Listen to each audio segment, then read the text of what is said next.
Interactive Learning hjælper dig med at få mest ud af dine Microsoft 365 værktøjer. Her får du et tip, der kan gøre din hverdag lidt mere effektiv. I Teams kan du bruge GIFs og memes, som kan være en god måde at skabe lidt stemning på i din daglige samtale. Her viser jeg, hvordan man søger efter en julegif og sender den.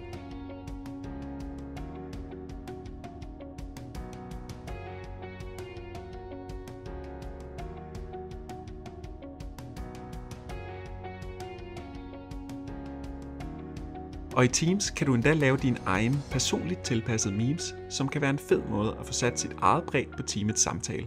Det kan du gøre sådan her.